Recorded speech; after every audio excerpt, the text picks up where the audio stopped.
Hey folks, thank you for tuning in to the latest episode of Vinyl and Vision. Here we are with episode 60. Happy New Year to you all. I'm a little later than I had been hoping, but these things happen, okay? But here we are, and tonight's very special guest is Rick Barton. In my conversation with Rick, he shares his mantra to whatever it is that he's doing. You start off strong and you end strong, okay? In the middle, you might waver a little. And that's exactly what I'll do for the rest of this year.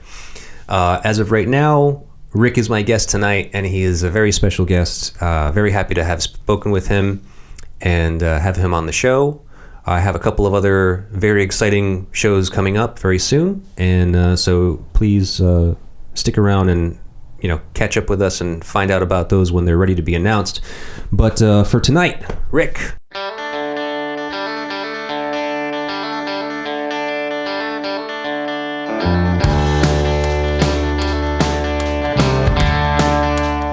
All right, so you might know Rick as one of the founding members of Dropkick Murphys. That's probably the biggest thing. But he's an institution. He's an institution from Boston. Like, he's been around since the late 70s as far as playing music is concerned. And in, stellar bands. Every single one has a certain amount of notoriety and clout to them. From the first band he was in to the Outlets to the last band, the band he's in currently, which is Continental. And Continental is great. Kind of interesting father-son duo band. Obviously they have other players in the band, but it's primarily Rick and his son Steven. And what you're listening to is a song off of their last record, Home on the Range, from 2016. It's a song called Kills Me. It's my favorite off that album, and so I decided to play it here. At the end of the episode, I will also play a portion of another song off that record called Poor, Poor Me. So, I asked Rick on the show to speak about an album that was important to him, and he chose Alice Cooper's Killer, which, such a great record. I mean, there's so many good things to say about that record, really. But, we did what we do here, and we dove deep into the record and Rick's history, and that's how we do it here. So I hope you enjoy it, folks, and if you do, by all means, please do all the things you do with the internet is what we ask here, is you like, share, subscribe, comment, rate, review, all those things. I already mentioned sharing with friends, obviously, and without further ado, here it is. Enjoy.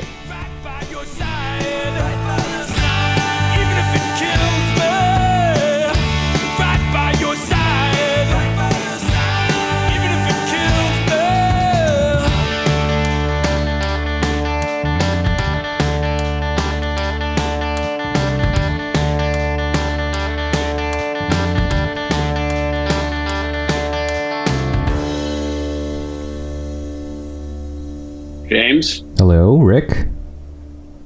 I think I'm almost there, man. I think you were almost there. There you are. I think it's going to work. Oh, man. Oh, man, yeah, it works. Here we go. How are you doing? I'm doing pretty good. This is the first time I've ever done this. Oh, really? Oh, it's really simple. I've never Zoomed. I've never FaceTimed in my life. Oh, really? Well, I don't blame you with the FaceTiming. I mean, to just talk to friends or family through the video thing, like you're fucking living in Star Trek or something. I don't get it. Oh, good, we can swear. Oh yeah, you can say whatever you want. Okay. Great. But this is great. I mean, so you got the hang of it. You're exactly where you need to be. You look good. You sound good. So we can go right ahead. Get right into it. Okay, perfect. I'm all ready, and I have the record too. Oh, sweet. I wanted to be prepared. I know I was about 5 minutes late, but that was technology fucking me up. That's all right. That's totally fine. Hey, so what do you think of that record, by the way? Alice Cooper Killer? Well, I mean, that record, because I sent you that record. That's a gift. Yeah. Oh, I know. Thank you very, very much. I thought I thanked you for that. I love it. Did you listen to it yet? I mean, because it's just... Okay, so, so the specs on that record specifically, that is a newer reissue. I believe it was from 2012, and I believe it's a European pressing, like a UK pressing. I don't know. It's the exact same as the original. I know. It looks exactly the same. They recreated it exactly, except for what's the one thing they don't have? Do you know? What's it missing from the original release? It's missing. I'm not sure. The calendar. Well, one thing. They didn't make it. They didn't make it with the calendar with the picture of Alice Cooper hanging. Oh yeah. You know, I don't think the original opened up either. It wasn't a gatefold. Well, I think that might be the thing. Like, because I think I've seen an old one where the calendar was torn out because it looked like it was folded inside of like the pocket, and like people you could pull it out and just kind of tear it. It had a little perforation on it, and you would just tear it, and then you can hang it up. So, but yeah, so they didn't include the calendar in the reissues, or at least that one. It's a great record. It looks great too. Yeah, I haven't looked at this album in 40 years. Really? So I mean, okay, so long time. I've done a little bit of research on you, just a little bit. You know, I figured you can research me all you want. I always tell people I'm an open book. Do whatever they want. Right, and so I came across an interview where you actually, I heard you mention that this was the first record you bought. Really? Yeah. I don't remember saying that, but no, that's true. 100% true. I thought it was you and your brother saved up some money. $4.40. We got on our Schwinn Stingrays and we drove to the record store in Rockland, Massachusetts on Union Street. I forget the name of the store, but that was a momentous occasion. We bought our own record because my brother and I were a year apart. We did everything together, basically, including music, and we had a band together. And so I refer a lot to we. Sure. So we combined. We did everything together, you know. But yeah, so we each saved up. We got $4.40, drove up there, and the rest is history. Cool. Now, let me ask you about this because, so like I said, I heard that story. I knew that had happened, but this album was originally released in 1971. Is that when you bought it? Is that when this happened? No, probably the summer of 72. Friends of ours that were a little bit older, we were basically, I was about born in 1960, November 1960. So I was about, 10 years old when the record originally came out, and I had never even heard of Alice Cooper then. But we had friends that were 12 and 13. Like, back then when you're a kid, 2 or 3 years is a huge difference, you know what I mean? Oh, yeah. And so they brought over Love It to Death. And my brother, he was only about 9 years old, 9, 10, and he played music. I didn't play music at the time, but he was like a bit of a prodigy on guitar. And these older kids, one kid's name was Ronnie Ryder and Paul Davidson. So they wanted to recruit my brother because he knew how to play, So I'll just remember they would come over to our house, get wicked stoned. I wasn't getting high at the time, neither was my brother, but these kids were like classic hippies from that time period in Rockland, Massachusetts, and they were tough guys. I mean, They were fighters. 10 or 11, Rockland, you were saying? Yeah, well, we were 10 or 11. They were like 12, 13, just a few years older. Still, 12, 13, smoking pot? Like. Oh, yeah. Where are you from, man? Originally Rhode Island. Oh, okay. Yeah, I grew up in Cranston. Okay. I know Cranston. Well, Rockland, Massachusetts. It's right next to Brockton. Mm-hmm. I don't know if you know where it is, but kind of. It had a really bad reputation. In the summer of either 71 or 72, the state police were called in to patrol the town. That's how bad it was. I mean, it was pretty violent and it was pretty drug rampant. So, and everyone was involved. And, that was the dawning of the hippies and all of that stuff, the hangover from the late 60s right into the 70s. And right. And I loved it. I mean, I couldn't wait. Like, I knew that there was something bad going on. And I was like a super jock when I was a kid growing up, played all the sports and all of that. But I knew there was something evil with this music, So these kids would come over, and I'll never forget, they brought over Love It to Death, and I loved that imagery of that record with the guys on the cover. And we used to listen to this song, I think it's called Black Juju. But it's about 10 minutes long, right? And when Ronnie Ryder would have us shut out the lights, they'd be stoned. I didn't realize this was like a big part of it, you know what I mean? Getting high and doing stuff like this. So we turn off all the lights. We'd all lay down and we listen to the song like really quietly. And then all of a sudden, in the middle, towards the end of the song, Alice Cooper comes in. Wake up! Wake up! Wake up! And we'd like jump. And the whole part of this was to jump up and just start smashing each other, going all over the place. Like it was like almost like slam dancing before slam dancing.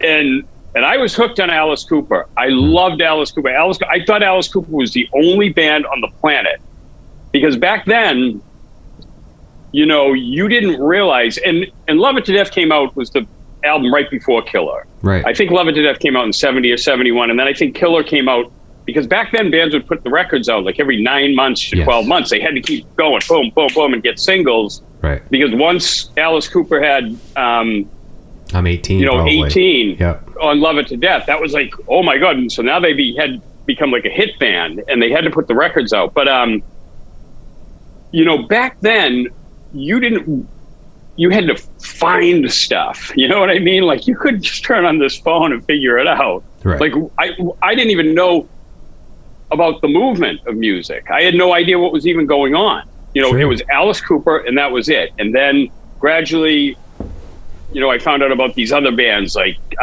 Grand Funk Railroad and Deep Purple and Led Zeppelin. And it was like, whoa, I said, so there's this whole smorgasbord of this rock music with the loud guitars, like, and I wanted in on that. But Alice Cooper always holds that special spot, you know, because he was the first. You know, it's like your first sex or something. Yeah, he popped your cherry. Yeah. Oh, yeah. In a big way, man. I bet. I mean, it's so like especially for a young kid, you know, being like 10ish years old. You said you were, right? So, or 11ish almost.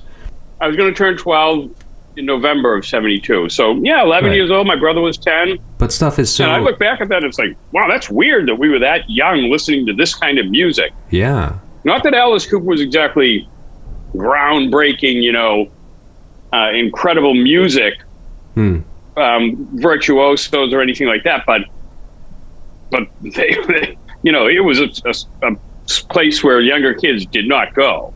Right. And we got lucky. Yeah. Ronnie Ryder and Paul Davidson turned us onto that music, you know, and in a way, that's the music that leads to punk rock. Oh, of course. When you start on that music, then you're constantly seeking out newer, because once you get into finding newer music that's not mainstream, Alice Cooper wasn't mainstream. Then that becomes kind of your mission in music, is to seek out stuff that no one else is listening to. Right, yeah. If you're a music head and for some reason you develop that, I mean, you know, you took a lot of influence from your brother, it seems, who was already kind of like delving into music. He already kind of knew how to play the guitar. Yep. So I'm assuming, you said you were older, right? I'm a year older. Right. But you didn't start playing music until when? Well, by the time, let's see, when we were in 7th and 8th grade, with the influence of Alice Cooper, I became the singer. And my brother and our friend Mark Shum, he was the bass player. My brother played guitar. We had this kid, Mark Everett, on drums. And we had no instruments. So we used to do this weird thing where we'd mouth out the music, and the drummer would play on cardboard boxes. I remember the first song we ever had, it was called Boredom in the Bathroom. I still remember the lyrics and everything. But we knew, especially my brother knew, he had an acoustic guitar, but he knew he had to get an electric guitar. He knew we needed real instruments. You know what I mean? Just mouthing the songs into what we tape into a little realistic tape recorder. And so we had the model. We just didn't have the equipment. And I'll never forget one day. It was a Saturday. I had sold some stuff from the house. I mean, like a second refrigerator that was down in the basement. I sold. So we had to get going, and it didn't matter. You know, my father was like, "Where'd that refrigerator go?" Heck yeah, we sold. We got a guitar though. But it was a Saturday morning, and we took a ride to a music store in Brockton. I wish I could remember the name of that music store, but it was in the middle of a blizzard. We got on our bikes, and it was about probably a 10-mile ride, maybe longer.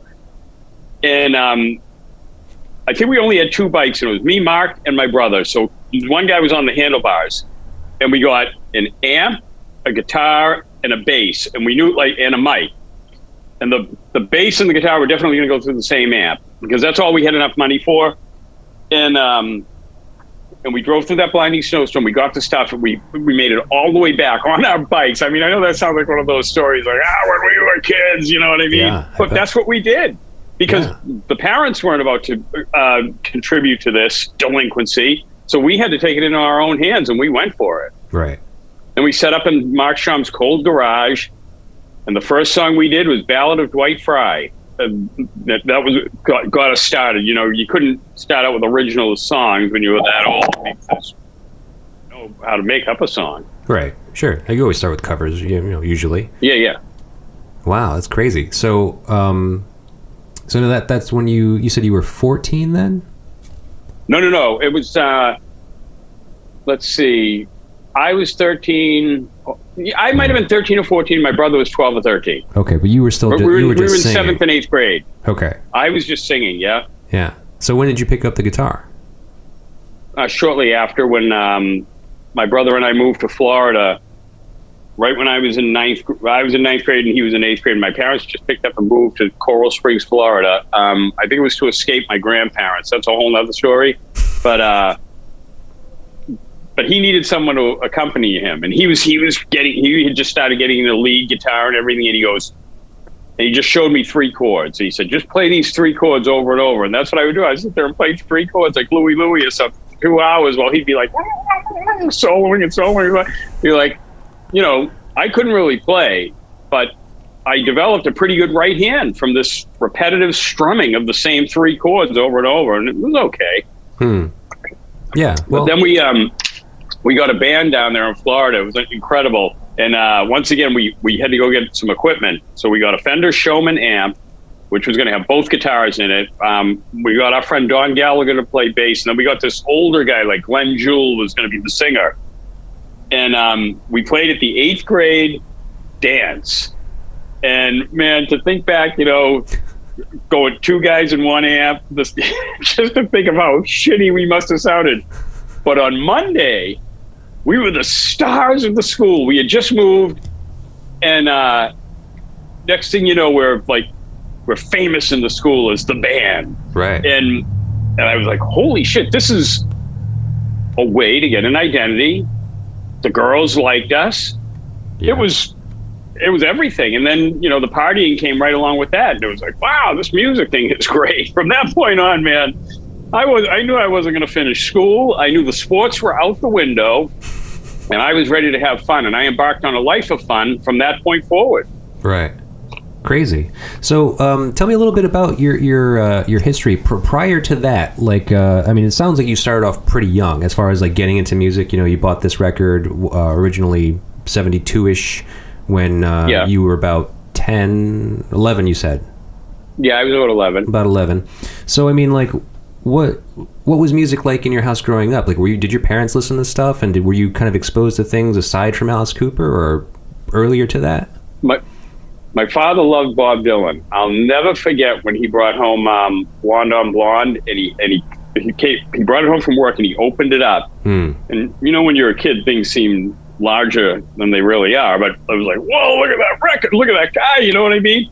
But I didn't like Bob Dylan. I mean, now I love Bob Dylan. Bob Dylan's one of my favorite artists of all time. But we were like, what's that? And we just didn't like it. We didn't even know anything about it. We didn't want to hear it. We didn't want to hear anything our parents were playing. Even though my father had a really cool Rolling Stones Now record, but we just didn't want to know. For some reason, I don't know, we just didn't get involved in the music, even though we had some cool records, but well, because your parents are lame, right? I mean, all kids think your parents are lame, You don't want to do what they're doing. Exactly. I know. So, so we skipped right over that, and plus, back, I don't know if it's true of all families, but in my family, we were designated, not that we were rich or anything, we were just very middle class. My father worked for the phone company. There was a middle class back then. And, but we were earmarked for certain things. I was going to be the doctor for some reason. I don't know why. Or a sports hero. The family decides who you're going to be. Yeah. And my brother was going to be an actor or have some involvement in the arts. So the very first song I heard, because it's interesting, I'm actually working on my memoir, and the very first song, I was driving down the road and I heard a Creedence Clearwater Revival song on the radio. It was a hit song, that one, Down on the Corner. Okay. I don't know, that might have come out in 69 or 70, maybe, I don't know when that came out, but I heard that and I was like, whoa, what is that? And then we'd hear, because we drive around and we'd have AM radio, we'd listen to WRKO and Dale Dorman, and you'd hear the Archies and these different bands, and stuff from the 60s, pop music.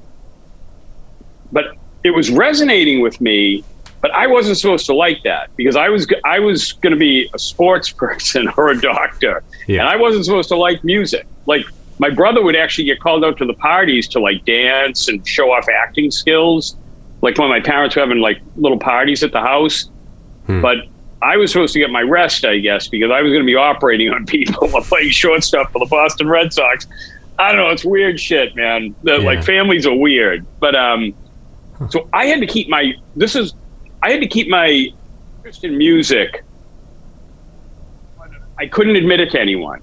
I had to like keep that on the down low, because I just was embarrassed. Like, oh my God, if they know that I like this, I'm not supposed to like this. What the hell am I getting? So I kind of kept it hidden for a while. Right. But then once Cooper came along, there was no more hiding. I couldn't, I just couldn't keep it in. Right. Yeah, no, I mean, it makes sense. I mean, and obviously, it helped kind of influence and kind of like mold where you would end up going, because obviously, not too long after that, you obviously went out and got the instruments and started the band, and then you probably started the Outlets a few years after that, right? Well, was that the next band, or was there something before that? Well, my brother and I had the band down in Florida. We were called Hot Ice. I don't know why that was the name, but that was the name. And and I came back from Florida towards the end of 78, beginning of 79. And I mean, we were fully immersed in the music. I was, here's a story. I don't know how much you're into the hard rock thing, but I was big into the hard rock at the time, but I was just getting into punk rock too. But I saw AC/DC on their very first U.S. tour with Bon Scott, August 8th, 1977 at the Hollywood Sportatorium. It was their 8th show of the tour. And that was, I had just started hearing them on the radio. My friends up north, because see, back then, bands would break regionally. Like, there would be a popular band only in the Midwest, or just in the South, or just these little pockets. Like, my friends in Boston had never even heard of AC/DC. They didn't even know who they were. And but I had heard She's Got Balls on the radio, and it was on mainstream radio down in Florida. And I go, whoa, what is this? It was like just incredible. And Bon Scott's voice was just, over the top. I was like, this is unbelievable. So sure enough, they were coming to play at the Sportatorium, and it was a concert called A Day for the Kids, and it was a $3 ticket, and it was bands like Grinder Switch, who you've never heard of, Charlie Daniels, who you have heard of, Pat Travers. It's like about 8 bands, and maybe I'm getting the 8s mixed up. August 8th, 8th show of the tour, 8 bands. But anyway, it was a lot of bands. Okay. And AC/DC was just like 3rd band on or something. No one had heard of them. And I was so blown away. When they came out, it was just like unbelievable. Like, the first thing you recognized was how small they were. They were these tiny guys. The guitars looked huge on them. And at that time, they weren't even wireless. Angus had a big, thick, white guitar cable that was on a garden spool. And he had one roadie was on that, and another roadie was feeding him the cable as he played and ran around the stage. And it was unbelievable. Like, seeing them and hearing them live like that was just unbelievable. Crazy. The next year in 78, they came back. They were on the Power Age tour. And I even got to go meet them at Peach's music store in Miami. And thank God my parents moved to Florida. Because if my parents had moved to Florida, I'd never have seen Bon Scott. Now I get to tell that story all the time. So we went and we met Angus, Bon and Malcolm, I have a red vinyl Power Age autographed by those three guys. I hear it's worth money. It's the only thing I've saved throughout my life. I still have that, and I actually still have an autographed baseball from 1967 with Jim Lomborg, Tony Canigliaro, and Kyle Yastrzemski, my baseball hero. For some reason, I have those two things. I have nothing else. Wow. I'm not a collector. All right. Anyway, so the next year, I go with Cheap Trick, and Cheap Trick had just broken huge. You know, they had Live at Budokan had come out, but in Florida, AC/DC was the headliner. Like, AC/DC was headlining just a couple of random shows. I got to talk to Robin Zander many years later, and he said Bon Scott was just a wild man. Like, I ended up doing a show at Somerville Theater with Cheap Trick, and I got to talk to him. I couldn't wait to find out, you know, and tell him that I was at that show and went on that tour. But that incredible show. We were in the 12th row, and you know, when you're kids, you stand up on the seat, on the arms of the seat, and Bon Scott carried Angus right by me, like I was right on the aisle, and they came right by me. Obviously, by this time they're wireless. A year later into it, but you know, that was just more of the progression. You know what I mean? More of the progression that I knew I had to do something with this music thing because I loved it. But I was also like, by that time I was like super heavy drinker, druggy. I was always wasted. Just, that was my thing. And the girls, getting wasted. Yeah. So I never really progressed on the guitar. I just kept those three chords going, man. But anyway, towards the end of 78 or even the very beginning of 79, yeah, it was the beginning of 79, January, February, I moved back to Massachusetts. My brother stayed behind in Florida, and by now I'm about 18 years old, and I get up to Boston, and I immediately started searching on the radio, and I started hearing these songs. I was like, holy shit. I heard Unnatural Acts, 3-chord rock. I heard all these Boston punk rock bands on the radio. I called my brother up. I go, there's people on the radio, they're not even as good as we are, or they're just about as good as we are. I go, you got to get back here. I said, and they play clubs. These bands, they play their own music and they play clubs. I had never even heard of that before. And, you know, and I seeked out, I went and I figured out where the Rat was, and I found these venues, and I think I just turned 18. The drinking age might have been 18 at the time. But I was on to something, and my brother got right back. It took him later that summer. He was back up, and we started the Outlets. It was just like, okay, let's go. What are we going to call the band? He looked over at the outlet on the wall. He goes, let's call it the Outlets. I go, okay, the Outlets it is. And for some reason, someone gave us a gig right away. And I think it was an audition night at the Rat. As a matter of fact, I'm pretty sure we played with these two hard rock bands. One band was called August, and one band was called Balloon. You've never heard of them. And we played, and we were like the kids, you know what I mean? We got out there, we played, we rocked out, and the booking agent for the Rat at the time, Alan, I said, I was wasted by this time, so I go, all right.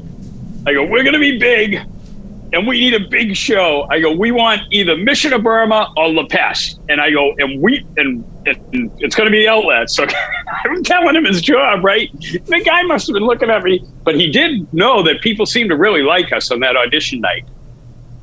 A couple nights later, he calls me up, and he said, okay, we get you a show next month. It's on a Friday night with Mission of Burma and La Peste. And I said, holy shit. Wow. I go, this is how this thing works. You just force your way in. You tell them what you're going to do. Yeah, right. And then history starts to take off. Back then, the bands would do, it was like a double night. You'd start off like the opening band would go on at 8:30. Then the middle band would go on. I think it was Mission of Burma. They went on, and then La Peste. And then you would repeat the whole night, starting around 11:30. So the opening band would get this prime slot to go on. But back then, don't forget, everyone stayed at the venue until 2 o'clock. Like, no one went home. So the headlining band was going to have a full house no matter when they went on. They could have gone on at 4 a.m. and it still would have been packed. So it's different now, you know what I mean? They would never have anything like that now. But we went on and here's the person, there's going to be an Outlets retrospective coming out really soon. It's going to have all kinds of video footage and all kinds of really cool material that no one's ever seen before. And then obviously there's going to be a big backstory. But I had read an interview in the Sunday Globe the week before we did this show. It was Jim Sullivan did this interview with Richie Parsons from Unnatural Acts, and I loved Unnatural Acts. They were one of the first bands that got me into it and into the local Boston music. And so I thought Richie Parsons was a god. You know what I mean? It's like he's in the Globe, a story by Jim Sullivan, and so we do our set at the Rat, and all of a sudden Richie Parsons comes out of nowhere and he grabs me, right? And I'm thinking to myself, "Here's the guy!" And he grabs me by the shoulder and he goes, "Oh my God!" He goes, "That was like the Nervous Eaters and the Neighborhoods, but better than both of them." And I go, "Whoa!" And of course, by this time, I'm completely wasted again. I went apeshit that night, man. I was like, Richie Parsons, the guy that I just read about in the Globe, God, the God of the punk rock music scene, just told me that we're one of the best bands that he's ever seen. And I want to record a single with you guys. And he took us right in the studio and we recorded our first single. And, I'm not saying it's the time. We might have just been lucky, because obviously that doesn't happen to every band that picks up a guitar. Sure. I don't even know, how that happened. Other than me telling them that we're playing, give us the show. You know what I mean? We must have some decent songs. We must have been appealing in some way. Yeah. But we kind of forced our way in, like, JFK, the Kennedys. That's how they became, the leaders. They forced their way. Right. They went and beat down the doors. They said, "You're voting for my brother," or "You're voting," you know what I mean? And they just barnstormed the country. And they forced people to vote for them. Sure. Or they paid them. And I guess in a sense, that's what I did. So I'm no better than them. Well, I mean, there's certainly an essence of like pride and kind of like conviction that will take you further. If you can kind of like prove to everybody else that you're the shit, then that can. Yeah, but we weren't the shit. We sucked. Well, you weren't that bad. I mean, like I listened to some of those Outlets records. I mean, it's good stuff. I mean, like it's definitely comparable for the time, for the late '70s, early '80s punk rock stuff, and in the Northeast region. I mean, it's on par. I mean, I think that you're probably most critical because you were there and you were doing it, and you kind of know what your own kind of limits were at the time. And obviously, looking back at it after such a long, lengthy career of playing music now, it seems kind of like immature at the time, right? Or kind of like, I don't know. Yeah. I mean, but that's the experience of life. So sure. So I'm fine with it. I just didn't think we were that great, but a lot of people did think we were great. Yeah, I think it was all about the energy, I mean, especially like punk rock. I mean, so punk rock was a fairly new thing at that time. Like, what was it about that like, or what was it that kind of initially attracted you to the idea of like being or starting a punk band? Well, I remember the first record that me and my friends got was Never Mind the Bullocks by the Sex Pistols. Right about when it came out, 78, 79. Like I said, we were evolving quickly, from the rock to the punk rock. We'd read like magazines like Hit Parader and Cream, and we knew that this thing was going on, but we just didn't know where it was. You know what I mean? We didn't know where to find it. This was when I was living in Florida. We knew it was out there. At the Cheap Trick AC/DC concert, it was my first time ever seeing punk rock people. Like, because they probably had nowhere to display their newfound fashion. And I saw people like with a safety pin through their cheek, and I go, "Whoa, look at that!" And back then that was really big to see somebody with a safety pin. Right. And no one had tattoos or anything. It was different. And but anyway, so. I don't know, there was something obviously that's cool about the punk rock thing. The look was really cool. And and I hate to call it a certain like genre of music, like punk rock music, because the music is just rock and roll. It's not, there wasn't like this new form of music that like jazz or blues. It was just like rock and roll. And it wasn't even really that sped up. If you listen to Ramones and Sex Pistols, they didn't even play that fast. You know what I mean? Right. I think it was the fashion that really catapulted that movement. I think that's what it was all about. And actually those bands were good. Like the Clash were a great band, you know, and bands like the Jam, they were talented people and they had great songs too. And Buzzcocks, my God, you know, Pete Shelley was one of the greatest songwriters of all time, in my opinion. Right. And so once again, that was just something that, and then we had the community, you know what I mean? Yeah. So it just all went hand in hand. We had the look, the style, the music, the community. Everybody was involved. You knew everybody. You know, you'd walk down Newbury Street and go to the original Newbury Comics, and you'd know everybody in the store, and everybody would know you. And it was just a cool thing to be a part of. Yeah. So is that what you're saying? Like, is that why you think maybe you kind of gravitated towards punk rock, was because of not only does it look cool, it was accessible, but also communal. Yeah, communal. We could be a part of it. You know what I mean? It's not like you can go hang out with Styx and Journey. You know what I mean? Right. But I could go hang out at a loft party with Dave Minahan from the Neighborhoods and these really popular, cool bands.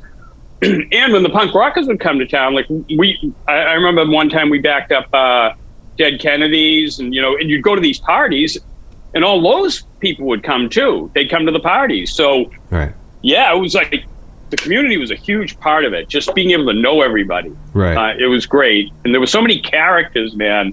Like so many characters that didn't even play music. In fact, they were the ones that really made the scene. All the different characters, and they were everywhere. Right. You'd say, "Wow, look at that guy! Look at that girl, man!" And it was like, and we were like kind of like country bumpkins from the suburbs, and being exposed to that was it was great, man. It was just so great, very powerful. Yeah, it sounds it. It sounds like you were actually kind of like just happened to be in the right place at the right time with the right mindset. Being exposed to Alice Cooper at such a young age and digging it and thinking it's like really cool stuff.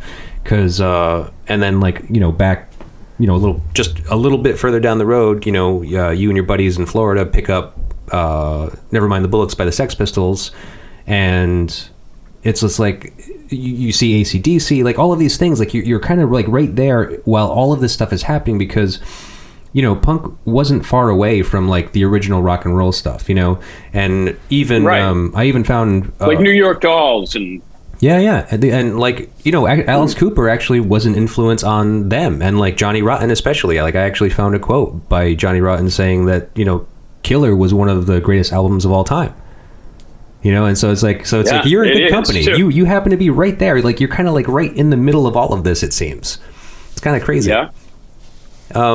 So we should get back into the record that you chose. We've already discussed like why you chose it. It happens to be the first record you bought, which just seemed kind of funny because like from what I know of your musical background, it seemed like a strange choice. I figured it was probably had something to do with like time and place. Like I didn't know if it was the first record you bought or if it was just happened to be like one of the first rock and roll records you got turned on to, because it doesn't seem to match a lot of the punk stuff you did, though it seems to be a little bit more in line with like what you're doing now with Continental. Possibly. Yeah. I mean, that's always the tough question when someone says, pick out your favorite this or favorite that. It's like all of a sudden, you can't do it. And I guess it does kind of come back to this album.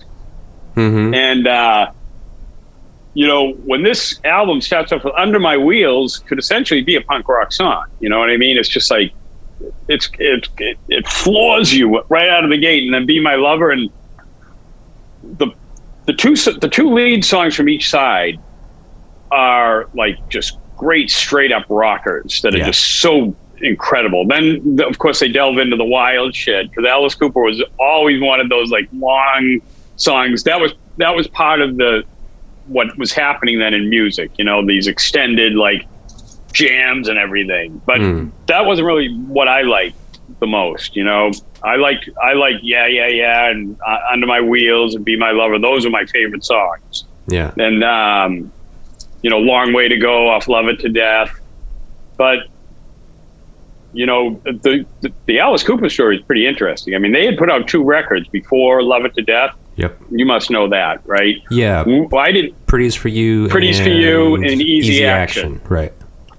Man, I got a great story about Easy Action. So my grandmother took me to the old South Shore Plaza, and I had just found out about these records because, like I said, back then you had to do a lot of research. You had to talk to a lot of people. Right. You didn't just get to pull something up and see a discography. You just didn't have that. So we never even knew. I say me and my friends, we never knew that these 2 Alice Cooper albums existed. When we discovered that, we couldn't find them. And like now you can get them in a second. But I found Easy Action at the South Shore Plaza at some music. So my grandmother would take me and she'd allow me to buy a record, right? So when you're a kid, man, you get that album and you study it and you study it and you study it and you look at everything. You just hold it in your hands. And you can't let it go. So we're driving home, right? And she goes, oh my God. She goes, that's disgusting, right? So I'm Easy Action. The front there, the guys in Alice Cooper have their backs and they have no shirts on and like hair down to their waist, right? So my grandmother, she thought they were girls. And she thought that was disgusting, right? And then I turned it over and I go, look at this. And I show her that, because on the back, they show them the faces of all the guys. And she goes, oh my God, she almost drove off the road. She could not believe that they were men. She goes, oh my God. It was great, man. And, oh, that's hilarious. So I guess I knew there was the counterculture and you wanted your grandmother to be shocked by something like that. Right. The more shocking it is to your family, the more you're going to want to dig into it. Oh yeah. And, but so those 2 albums there were some cool songs on there. Like there's a song on Pretty's for You called Reflected, which basically became Elected on $1 Billion Babies. It's almost the same song, okay. But the lyrics are different. And, but it's the same like melody and everything. And, but Cooper, I think they got discovered by Bob Ezrin, the famous producer. He came in. This is a story I've heard anyway, because Frank Zappa was their original like producer for those first 2 records. Well, I would. Or he was on. They were on his label or something like that. Straight Records. Yeah. Frank Zappa, I think, would be credited as the one that discovered them. He actually found them in Los Angeles when they moved out there from Phoenix, Arizona, I believe. Yeah, they all met together in high school in Phoenix. Is that it? I mean, I knew Alice Cooper was originally from Detroit, wasn't he? He himself was born in Detroit. Let's get into that. Alice Cooper, born Vincent Damon Fournier, February 4th, 1948. And his family kind of moved to Phoenix, Arizona eventually, where he went to Cortez High School and eventually met most of the guys that were in the original band. Most of the guys that were basically in the band up through $1 Billion Babies. Right. So they moved out to Los Angeles. They met Frank Zappa. Frank Zappa was the one that signed him. Actually, here's a funny, interesting little side note. So Zappa wanted to give them an audition. So he told them to come to his house at 7 o'clock. And then the band mistakenly assumed he meant 7 o'clock in the morning. So they show up at his house at 7 o'clock in the morning. So being woken up by a band willing to play that particular brand of psychedelic rock at that time at 7 in the morning really impressed Zappa enough to want to sign them to a three album deal. Wow. So that's kind of how that happened. Yeah. Bob Ezrin, I can't remember exactly how Bob Ezrin got into the picture, but he got in for Love It to Death, and he was the producer. Oh, yeah. And he worked them to the bone. That's what I hear. The story that I've heard is that they would rehearse for 12 hours every day for like 3 months. And I'm thinking to myself, wow, how can you just do like 8 songs over and over? That sounds boring as hell. But he knew, that, I mean, those were the days of the big budgets. And you spent a lot of money on records, so you wanted the band to be prepared. And sure enough, they had a hit song. So, yeah. But, The one thing, James, I'm not a musicologist by any stretch. Me I know neither, certain man. things, but I don't know. Like, I don't know all the gritty details of everything. I don't either, and that's why I enjoy doing this, because I do research based on, like, you know, who the guest is, and then what album you choose. So it's fun for me to do that, because I mean, I'm not a musicologist at all, and so I kind of learn what I can, and sometimes I learn stuff just to kind of like throw at you as the guest, saying like, hey, this is pretty fucking cool. Like, I heard about this, you know. When I can. If I can't, you know, sometimes I can't stump people, and that's totally fine. It's all just for fun, you know. It's like, you know, being musicians, because I'm a musician myself. I mean, it's just it's fun to kind of get into music and talk music with someone that digs it as well, you know. Right. So I actually wanted to talk about this record a little further.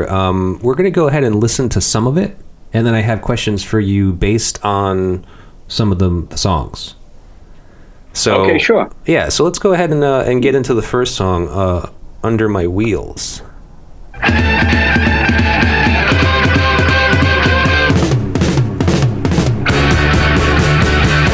telephone is ringing. You got me on the run. I'm driving. Sounds good. Not bad, huh? Anticipating fun. I'm driving right up to you. I guess that you couldn't see, yeah, but you were under my wheels, honey. Why don't you let me be? 'Cause when you call me on the telephone, So good. Oh yeah. We had an old stereo. Like, I used to love working on stereo equipment and putting things together, and my parents would be working during the day. So man, I remember, like, we'd open the windows and blast that song out into the neighborhood, and you know, and whenever people were coming by, we wanted to try to shock them, and that's just such a great intro song, man. Yeah, no, I mean, what a killer song. I mean, just like the way it opens up, that like kind of the just screeching, and then the drum fill, band just rips. Oh, yeah. It's amazing. It's a great song. And we're not listening to the whole song, so it kind of it changes a little bit from there, but it's still totally driving, just kind of like crazy energetic song. Oh yeah. So, all right. So I know this song is supposed to be a depiction of an adulterous man being hassled by the mistress and ultimately running her over. But I'd assume, with this being the first album you ever bought, that maybe you just focused on the driving aspect. You know, like, yes. you first hear it, you think it's just oh man, so badass. They're like such sleazy rock and roll. You know, like these guys just fucking taking off in their car.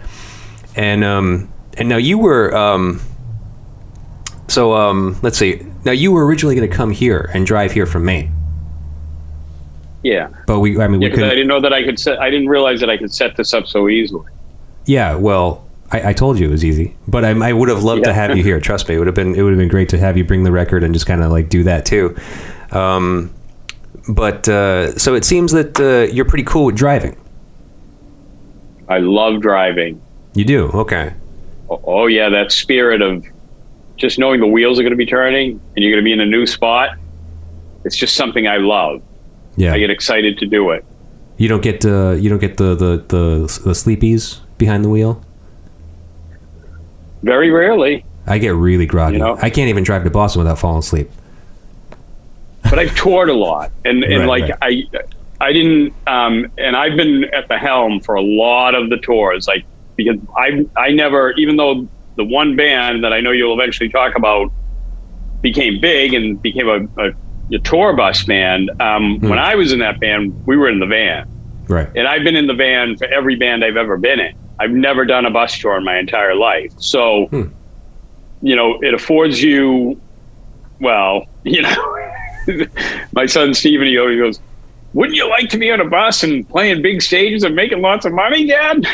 I go, yeah, that might be cool and everything, but look at what we get to do in the van. We get to go on all these back roads and play these little shitholes for like 10 people. I mean, it doesn't get any better than that. So, you know, and we get to meet people, you know, we get to hang out with people, and yeah. And I love it that way. I know that bigger bands, it's like bus to the dressing room, to the stage, do the signings, then back to the dressing room, back to the bus. Right. And that's the way it has to be. You know what I mean? It's not because they're assholes or anything. It's just that that's the way that type of tour is designed. You know what I mean? Yeah. Like when I'm in Continental and we're in Europe and stuff like that, we stay at people's houses. And they show us around the next day, and I call the venues and I say, no sound check. We don't need to be there early for this 3 o'clock load in. I go, we have small equipment. We do it every single night. We know exactly what we're doing. And so we'll just show up whenever we show up, because we're enjoying the company from the night before. Yeah. And then the next night, the same thing. And we meet all these cool people, and they take us around their city and they show us everything. And to me, that's what I love to do. You know, sure. I wouldn't want to be locked into that rock mode. Right. Even though, as my son says, wouldn't you want to be playing the big stage and making all the money? It's like, you know, yeah, I don't know. It probably could work. I could figure out a way to make that work in my life. You still do. But you still do play some big stages. I mean, you play some like big festival things. Like I know that you've opened up for like the Mighty Mighty Boss Tones and the Reverend Horde Heat and so forth, right? So I mean, that's not bad. Yeah, we get decent tours once in a while, and but we also do like really, really underground things too, which is cool. Yeah, I mean, I think that from what you're saying, like I used to tour a little bit as myself, and it was all DIY and just, you know, low key, very small stuff. And it's just that. It's just like, not only are you taking, like, you're taking two of the best things in the world. You're taking performing music out on the road, and you're taking traveling and just sightseeing and seeing the world. You know? So it's like you're giving yourself that opportunity to still sightsee while you're on tour, which I think is great. I mean, that's the best part about touring, I think, is like being in different places and seeing all of the local things, you know? Oh, yeah, absolutely. Right. So back to the song, because you're obviously a lover of the road and loving driving, has your relationship with the road strengthened or waned over the course of touring? Strengthened. Yeah, you still love it. Still love driving. Yeah. Everything in my life, I do better now. The things that I know, I just always improve on. But like, whereas I was all fucked up, the opportunity to swear, and I've hardly said fuck, and I really love that word, by the way.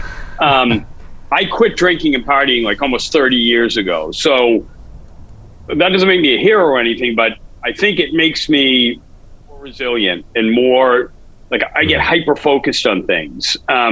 Because the party is no longer part of it. And so I'm constantly, I don't know, maybe trying to prove myself or trying to be better. Still, at everything I do, I can't just mail it in, no matter what it is. Even making my bed, I'm not going to try to turn this over there, but you know, everything I do, I want it to be not necessarily perfect. I just want to give it like the most attention I can and do it the best I can with everything. So yeah, so the driving thing, I might be even better now. You know, I have this weird thing, like the band used to hate it. I'd say 250 miles out of the gate, no stops. I go, so don't even 250 miles because we're not stopping. I had this mantra, I have a mantra in everything I do. Strong start, strong finish, and then kind of like ease up a little in the middle. But strong start and strong finish. Yeah. All right. Cool, man. Yeah, that's very, very and I good. apply that to driving. Wow. So 250 miles before you even make a stop. You're Oh yeah. you know, you're no joke, man. They have pee jugs. That's what those gallon bottles are made for. Oh, nice. My son can't do it, man. He just can't do it. I go, you can't go to the bathroom while we're driving. Come on, dude. I go, that's a rite of passage. What do you want him to piss on the floor? Like he might miss. He might miss the hole. Yeah.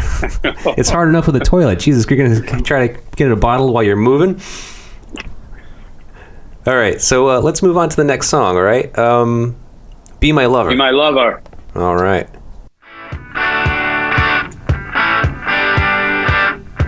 She struts into the room.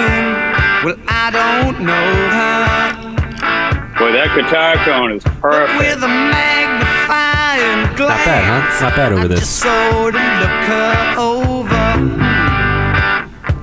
We had Dennis Dunaway on the a drink bass. or two, well, maybe 3.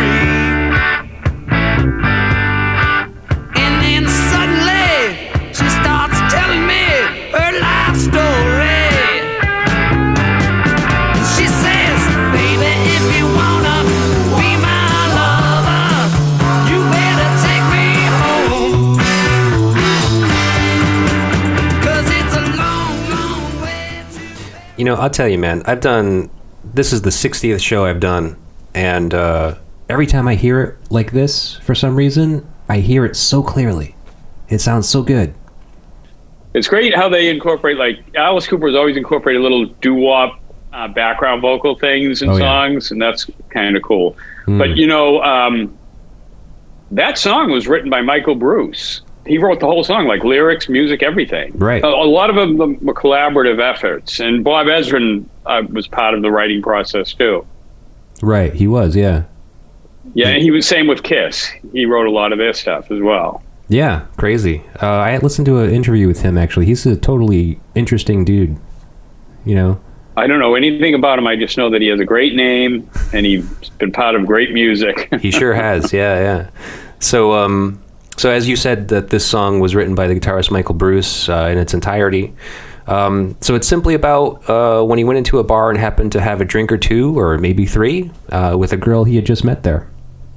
I didn't really have a question for this song, but it kind of led me to think about, you know, being in a band, being in those situations. Obviously, you've been in a band for most of your life, more the majority of your life, and right. So you've been there. I don't want to ask you about a specific situation, but I mean, like what is it about that? Like, we talked about the traveling, being in a place, you know, like being in all these different places all over the world, and I don't know, what is it about that situation, about, like, you know, meeting these random people at random points in each of your lives, you know, like, has anything ever came of that, like, where it's just like you've had a situation where just like you met this person and just like, wow, this is something like pretty amazing? Yeah, I married one of those people. My second wife. Yeah. I met her in Copenhagen. And it was that kind of situation, you just kind of met in the bar, like, before the show or something, and... She was actually, her and a friend were going to be, like, DJs on a little part of the Scandinavian leg of a tour. And it was pretty interesting because we were playing this place, Lopen, in Copenhagen, and there's this big, old industrial warehouse next to the venue. And don't ask me why, but she was walking... like a big old abandoned factory, kind of, best way to describe it. She's coming towards me. She had a cool mohawk, and I just stuck out my hand and I said, "Hi, my name's Richard." And she said, "I'm Hannah." And I was like, as soon as she said that, and I looked at her, I said, "I'm going to marry her." I have no idea. It was September 1st, 1999, and I just knew. And then we hung out for 3 or 4 days. And we didn't have sex, which was good, looking back. You know, we fooled around a little bit. But anyway, the tour had to go on, and she was not going to be on the tour. And I told her, I said, when the tour ends, the last day was going to be in Dublin. I said, I'm coming back to Sweden, and I'm going to find you. And she thought I was full of shit. She was like, that's not going to happen. And but these were the days of before cell phones, because it was like 1999. Actually, they had cell phones in Sweden, Ericsson and Nokia, and they were like a little bit ahead of the curve. But I didn't have a cell phone, so it was phone cards and pay phones. But Right. One night I called her, and she told me that she was only 19. She was young. Oh. I was 38, so it was, you know, a bit of an age disparity, but that's cool. And she told me she was baking oatmeal cookies, and I go, "You're baking cookies?" I go, "Whoa, this hot punk rock chick is baking cookies." I go, "I'm definitely getting back there." And sure enough, We had our final show in Dublin. I told Kenny, this was when I was in Dropkick Murphys, and I said, I knew we had a U.S. tour starting in 10 days, but I said, dude, I'm going back to Sweden. I sold both of my guitars because I didn't have money. At that time, the band wasn't making any money, even though we were headlining tours. But it takes a long time before the band, we were making like $200 a week, less than a guy working at McDonald's. But anyway, that's a whole nother story. So I took bands, about planes, and I somehow made it all the way back to Malmö, Sweden. It took me 2.5 days to get back. She was living at this in this apartment called, it was 25A, blah, blah, blah, some Swedish street name. Yeah. And she had just wrote down her address and her phone number, and I found it, man. And I got back there, and as soon as I came there that night, I proposed to her. I said, what are you doing on the Millennium? Would you like to get married? And she said, yep. And I went and met her parents, and her parents are super cool. And they were totally like, they said, take our daughter to America. They were both like college teachers, and people in Sweden are more progressive. You know what I mean? It's not like they just more accepting. And her father was like 12 or 13 years older than her mother, but it just wasn't a big deal. It was like, they thought I was cool. She always wanted to go to America. And it worked out great. We ended up being married for 10 years. You know, it turned into a marriage. You know, obviously that like initial honeymoon period, as it does in all relationship, ends. And but you know, she was a lifelong friend, and sadly, she passed away. She had a very rare, aggressive form of ovarian cancer, and she died this past year. It was really. Wow, she shared a lot of it with me. Oh, thank you, James. And yesterday would have been her 42nd birthday. And, wow. You know, but that's a story. And her family, I talk to her family all the time, and they've been incredibly courageous. And they say Hannah would have wanted us to go on. And, and I know that sounds cliche, but when you're immersed in it, you know it's the truth. You know, she got help. She was seeing a very forward-thinking therapist who was a 2-time 6-month death sentence survivor of cancer herself. And they would do things like, because Hannah, we'd talk about, she survived for 2 years once she was diagnosed in August of 2019. And we'd share about once a month because we weren't married anymore. She had a new husband, and but we'd have like a good long all-day talk session, and it would mostly revolve around her condition. And she would tell me everything, and I'd be, and I said, Hannah, you can share anything with me. And she says, oh, I know. She goes, you get it. And I said, oh, I do get it. And I'm here to talk, to not just, say, fingers crossed and best way, like, I want you to tell me the deepest, darkest stuff. And she would, man. And she would tell me these things, but the thing that they did was they'd walk through her death, everything from her music playlist and her service. She did not want to die. Obviously, she was thriving. She was this incredible tattooer. She was one of the most beautiful people that I have ever known. She was an incredible human being. She loved life. She was just someone that should still be here. She should not be gone, man. And, but what she did was, I realized this talking with her father shortly after she passed on, and she was putting up a brave face for her family and for her friends and for her animals. She knew she was going to die. She knew the whole time, but she'd always add that, she's going to be better. She's going to get better. And that's how beautiful she was. She was doing that to spare them the grief, to try to keep them positive about her condition. And I'm telling you, she was a physical. It wasn't just like all the beautiful things I just described. She was also a physical specimen. She was in incredible shape. She was like a kickboxer. She was lean and strong. And how she got that disease, I have no idea. No one in her family had it. And it's just like a sad, sad story. But the only consolation is she packed more in her life, in her 41 years than most people do in 80 years. She did everything. She experienced everything. She traveled everywhere. And, you know, it's just a sad story, but that's, you know, getting back to the original thing. So I met her doing that, being out there. And that's a classic example. And yeah, I think meeting new people and reaching your hand out to a stranger is one of the most important things that a person can do. More important than anything. We're brought up in this fear-based, like, society of don't talk to a stranger, don't lock the doors all the time. You know what I mean? Like, because we have these stories of, you know, that get magnified of like somebody got killed somewhere. You know what I mean? Yeah. Sure. Yeah. I know that stuff happens, but you've got to take a chance. You've got to reach out. You've got to approach strangers. You've got to be accepting of strangers. Sure.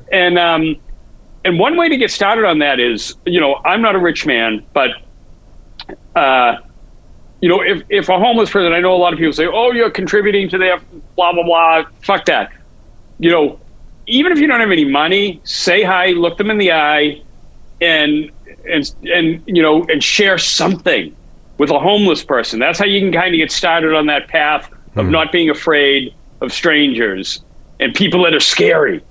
Right. You know, because that is just basically my favorite thing to do in life. And I think I learned that from the travel and from playing music. And it's a gift. It's a gift that I know that I can always approach people and say hello. And of course, you know, as I get older now, some people are going to think I'm a kook here or there, but that's the risk you take.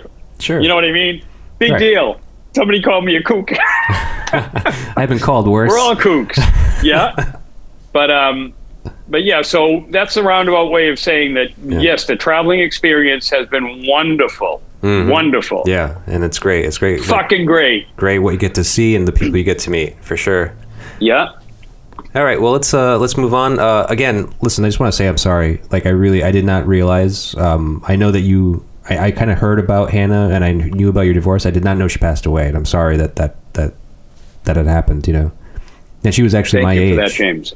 She was my age. Right. That sucks. That's horrible. I know. But cancer is one of those things we have to learn to live with because it ain't going away. I guess not. I mean, it's so strange. Sadly. But, let's move on to Halo of Flies. This one's wild. Crazy.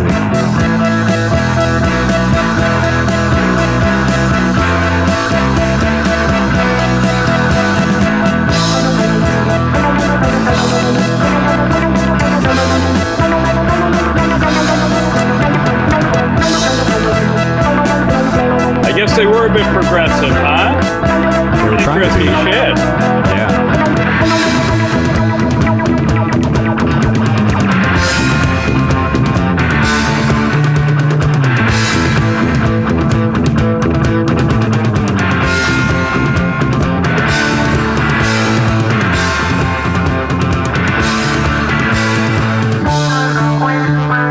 There it is. Oh, yeah. You kind of like touched on it. It actually, you said sounds kind of progressive. That's what they were going for. Right. Turns out that they kind of specifically had said that they wanted to kind of write a song that could, you know, be up there with like King Crimson, just like something that show people and critics that they weren't just like some shock rockers, no talent bums, that they actually had the ability to write good music and challenging music, you know. So let's see, Halo Flies, it's about spy stuff because the James Bond films were very popular at the time. Yeah, Alice Cooper always loved that. You know, Alice Cooper's a great guy too. A friend of mine has toured with him. He was, I don't know if you remember that band, the Hollywood Vampires, a few years ago with Johnny Depp and Joe Perry's in the band. So my friend was like works for one of the guys. I'm not gonna give him up or anything like that. But Sure. so he's on the private jets with Alice Cooper, and he says Alice Cooper is just one of the nicest guys in music. And I jokingly always say to him, man, if there's ever any time that you could introduce me to Alice Cooper, that would be like, I don't seek out rock stars, and I'm not really into that, but that would be one thing that I would really love to be able to meet him. But he says he's just a great, genuine human being, nice, beautiful person, and he still has the same manager, Chef Gordon, from way back, from the 60s. Yeah. And I read a book by Alice Cooper a few years back, but he says, when Shep says we have to get to work, we go to work. Like, Alice Cooper doesn't question anything. Shep handles everything, handles the money, handles everything. Yeah. And then Alice just goes to work, because, you know, that's what you have to do in life. You have to get people, surround yourself with people that you trust, and you know they're going to tell you what's up. Right. So he was smart to stick with Shep. You've heard that story, right? Jimi Hendrix turned Alice Cooper on to Shep Gordon. No, I didn't hear that story. Yeah, Shep Gordon was just hanging out in California, out in LA, and he had never managed any bands or anything like that, but he was a bright guy, and I guess Hendrix steered him in Alice Cooper's direction. That's the story anyway. Oh, okay. I'm sure there are a lot more details than that, but... Sure. Well, the story I heard about Alice Cooper recently was the whole COVID thing, and how he actually had like squirreled away a nest egg for his road staff because of, like, you know, tours were being canceled, and, you know, tours weren't happening for almost 2 years now, basically. He had actually put aside money for his crew, and he actually gave his crew, like, I don't know how much it was exactly, but like he basically, you know, paid them for at least, I don't know, I guess like a year's pay each. And you know, that's great. Yeah, and his statement was basically something along the lines of, you know, it's like, you know, we knew that this was coming, and so we were prepared to take care of our people, and we only hope, and I would expect that all other people that are at this level that I'm at did the same. And who knows who did, you know? I mean, I heard about all the charities. I heard about all the fundraisers and stuff for all the people in, like, you know, the food service industry and the entertainment industry that, like, just didn't have any work because it was just all canceled, you know? Like, no one could go anywhere. Right. No one could do anything. So, you know, he took care of his people. You know, he seems like a very good guy to me. Yeah, that's what I've heard. Yeah, I mean, I won't doubt it. First-hand accounting. Yeah. Yeah, so like I said before, it was also just really written to showcase the talent of each band member, and they really nailed it. Amazing production. The question for you is, what has been one of your prized moments as of now? Prized moments? Yeah, because like this song, they were trying to, like, you know, showcase themselves. They were trying to highlight the talents of each individual band member through this song, kind of, you know. It's like they were trying to hit a pinnacle and try to show off a little bit and show people that what they were capable of. So you mean my prize moment in my own career? For as of now, because I know it's not over, so, you know, is there something that stands out to you as like kind of a crowning achievement of some sort?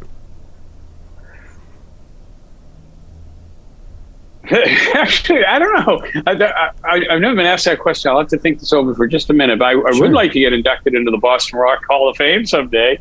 But yeah. No. You never been approached? That would be kind of cool. So, no. Never been approached yet? No. I figure I've done enough, but, you know. I don't know if I have a crowning achievement. I think, like, for me, it's the cumulative. Like, sometimes I'll think back to how many records I'm on, how many times I've been in the studio, how many people I've worked with, and playing music, and I think that it's just an overall situation. There is no one thing that stands out, you know. There wasn't that one big show, there wasn't that one big moment, really. It's all but like I'm a how would I describe it? Just like a hardworking musician. You know, I still do the exact same thing. diligent, and I'm vigilant about what I do. And I basically still work to play music, you know. I guess, well, touring with Motorhead was kind of cool, and I got to hang out with Lemmy. So okay. I would say, you know, because I loved Motorhead back in the 70s, and years later in 99, Dropkick Murphy's opened for Motorhead on a tour. And I know that's not like a crowning moment, so to speak, but there was, at the beginning of the tour, they cut our set short. We drove all the way to Vancouver to start the tour. And like just like a moment, like almost like a surreal moment. But somebody in their camp cut our set short, and we took exception to that. It was like a bunch of hardcore bands. Hatebreed was on the tour, Scarface, and then Dropkick Murphys were direct support to Motorhead. And so the first night we were like, if they're only giving us a half an hour, we are off the tour, because we were poised to become a big headlining band. This was 1999, May of 99. Mm-hmm. And all of a sudden there was like this powwow on our RV. We had an RV at the time. We were driving an RV and a van, because I insisted on being in a van. That's all. But anyway, all of a sudden, Lemmy comes on. We have a powwow with Lemmy, and I'm like, this is unfucking believable, man. I'm arguing with Lemmy about our set time, having a discussion, not an argument. And this icon that I worshipped back in the day, and it was just like, wow, you know, those kind of were the moments I lived for. Like, you know, it would just be like, holy shit, how did this happen? You know, and they were great moments. But I don't know, a crowning achievement is just like, I mean, I wrote a song today. My favorite thing is making up songs. I don't even consider myself a songwriter. In fact, I put the song, it's kind of like a country-ish sounding thing. I put it on Facebook earlier, and it's kind of weird because the line, Be My Lover, is in the song. It's in a chorus, and it's not anything like this song, but that line came to me for some reason when I was making up the song today, and I recorded and put it on Facebook. But I don't know, I'm just like that's my crowning achievement, that I made up that song, and I think it's great. You know what I mean? Like, it might not be great, but my crowning achievement is just the next thing that I'm doing, always. Right. And I'm working on my memoir right now, which is going to be great. I did it chronologically because that's the advice that I got. And holy shit, the detail, addresses, names, stuff just starts coming back. You're like, whoa, how did I know that was my address? You know what I mean? Like when I was 10 years old, and it's really like a great, like a brain teaser in a way. Like it's just so cool. Like some nights you'll just go, and you're like, and like 3 hours have gone by. I basically saved this writing for when the weather sucks because I love the outdoors, so, you know, you'll just be writing away, and it flows, man. Yeah. It has been my, you know, experience that it has really flowed. And I think it's something that everyone should do, because it's just a cool, it's like, I don't even care if it gets published at this point. I'm like, this is really cool. These names of kids from elementary school are coming back, and situations and all these stories, and I was like, wow, I love doing this. Yeah. I've actually put it down for the last couple of years. I didn't write during the pandemic. I kept making up music, and you'd think that I would have worked on that, but I actually had too much painting work. Like, you know, I don't know what happened, but for some reason during the pandemic, all the trades went apeshit. I think everyone was given lots of money, and they were told to spend all their money. Right. And wherever I work, the people couldn't get tradespeople in. And I was just booked, and I'm still booked. I'm booked all through this year, which shows I have to just purposely take time off because I have so much work. Right. And people are paying more money than they've ever paid for the work, which I love, man. I like, you know, they told me, they go and keep and spend your money. And I go, sure. I bought a brand new Martin D28 for like $3,500, and then I was for Buck Dancers Music in Portland, and like I do all local stuff too. And I was like, it was guilt-free shopping because I was told to go spend your money. I go, sure, I can do that, man. And then I was in there like a month or two later. I go, I'm talking to the guy. And I go, I can't. His name is John. I go, I can't travel with that fucking guitar. If it got stolen, or so I need another one. And there was this nice Taylor. It's sitting right over there. And here, I'll show it to you. You'll probably see this, James. Oh yeah, it looks beautiful, doesn't it? Yeah, Taylors are great. Yeah, this one was $1,500. And not bad at all. Flopped my money out for that. And they said, "Do you want any more?" So I go, two acoustic guitars is enough. But $1,500. I travel with that guitar. It's not going to kill me if it gets stolen. I mean, it's still a decent amount of money to spend on an instrument. Sure. But it was kind of like it was almost like a socialist movement, which I don't want to get into politics, but I lean that way. And we were working at a school in Springfield, Mass, painting, and paying us like $2 an hour per man. Like, you didn't even have to be good, right? I'm a good painter, but so my friend calls me up and he goes, like, "You want to supervise this job for me at the school in Springfield?" I said, "Sure," and everyone's happy because they're making more money than they ever made before. Yeah. And then this school was putting on meals, breakfast and a lunch, and people were lined up down the street, and the food was good. I was like, 1,000 people from the neighborhood would come in every day, feeding them all for free. And I was like, I always thought something like this could happen, but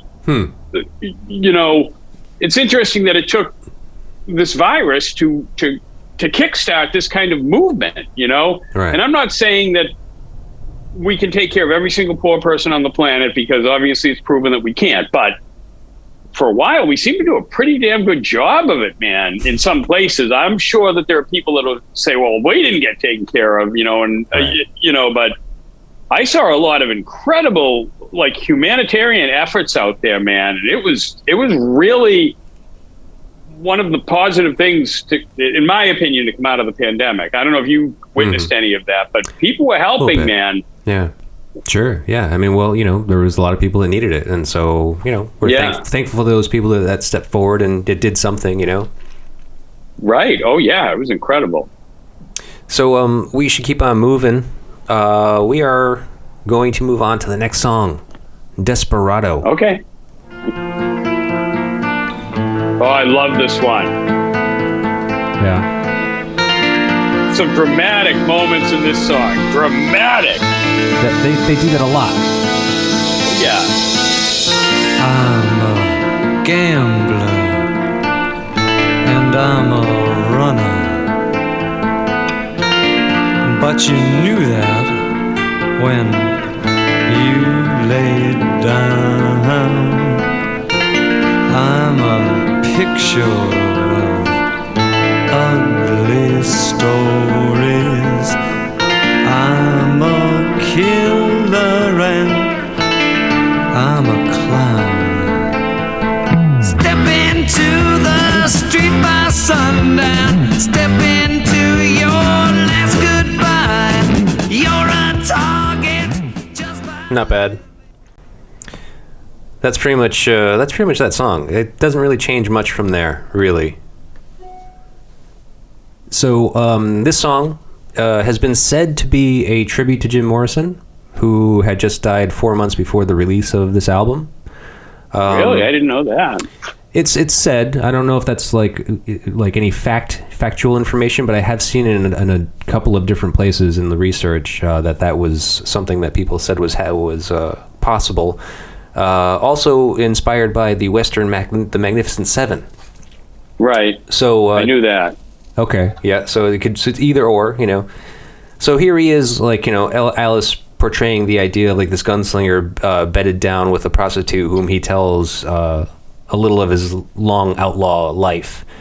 And he's one of those sad characters who's trapped and can't get out.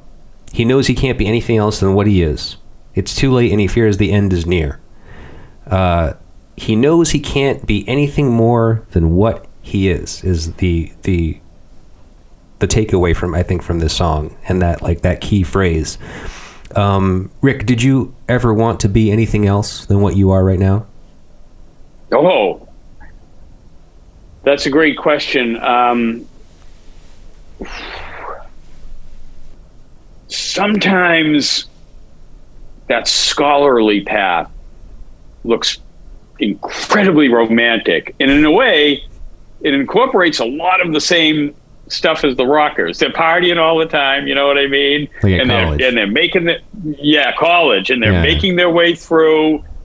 They're getting laid, it's like the same, it's almost like the same mentality in a way as being in a band. And you're always trying to, get better and achieve more. Yet still have lots of fun too. But you probably spend just as much money too. Yeah, you do. Yeah, you do. I would have loved to have been an architect, I think. I'm really into design, and I work in these amazing houses all the time, and I'm into the mid-modernist movement, and that's something I think I would have really, really loved. But this was the path I took, and whereas now I could look at it and say it's not necessarily the path of least resistance, but at the time, it seemed like the path of least resistance. You didn't have to do a lot of work. Sure. I don't know. This has been it's been an okay life. Right. Playing music, working, painting. I love painting. I've been painting. I started painting with my grandfather around the same time the outlets got started, right around 79, 80. And it's this great story, man. I was up on a 40-foot ladder painting, and Richie Parsons had just recorded that Outlets single, and I'm up there on the ladder, and I hear a car go by, and I hear the song "Knocks Me Down" by the Outlets blaring out of the car, a radio, and I go, "Holy shit!" I come sliding down the ladder. I go, I said to my grandfather, I go, "This will be the last summer I paint. I'm going to be a fucking rock star." And here I am, 22 years later, and I'm still scaling up that 40-foot ladder, and I'm still not a rock star. It's great. It's incredible. It's poetic almost, Yeah. And that's just life. It's fascinating. But I don't know, because that's such an interesting question. I don't know how much we're guided, how much external influence, how much determination on our part, how much love, how much drive. I question that a lot. How in control are we of our choices and where we're headed in life? I don't know, man. It's an interesting question, though. But this was the path I took. I've stuck with it. It's done me okay. Yeah, man. I didn't get rich, and I have enough money to be able to get in my car and go do things and go to the beach when I want. Sure. There's no retirement plan. Sure. The retirement plan in the trades, we say so this would be your right arm, your strong arm if you're right-handed. We say, this is my insurance policy, the left one. Yeah, right. Well, so I mean, it's a hypothetical question as far as just if you ever wanted to be anything else, there's always that dream in the back of your mind. It's just it would have been cool to do that thing, and as you said, architect. That's a great aspiration. But you're happy. That's all that really matters, right? Yeah, relatively. And the name of the song that I wrote that has the "Be My Lover" line, it is called "Halfway to Happy." There you go. You can check it out when you get a chance. Yeah, I put it on today. Okay, I'll see you later. So yeah, we can't be happy all the time. We're happy, we're sad. It's like the revolving situation. You just try to I have a saying that when the good things come, reach out and grab them and absorb those, because then the sadness is right around the corner always. Yeah. Someone's going to pass away. Someone's going to get sick. Something's going to happen to your son or your daughter or your mother or your father or your best friend, and so pain will always be there. So we have to kind of take it all in and understand that it just can't be beautiful all the time. As much as we'd like it to be, and speaking of Facebook, as much as a lot of people portray it to be, and I'm probably guilty of it too, but we want to be positive in life, you know what I mean? But it just can't be a bed of roses. It just can't. And maybe, once again, that comes down to that whole thing about how much control do we really have, so it's best to be accepting of all the situations that come your way. Sure. I was living in the road when me and Hannah split up, January 4th, 2010. Yeah.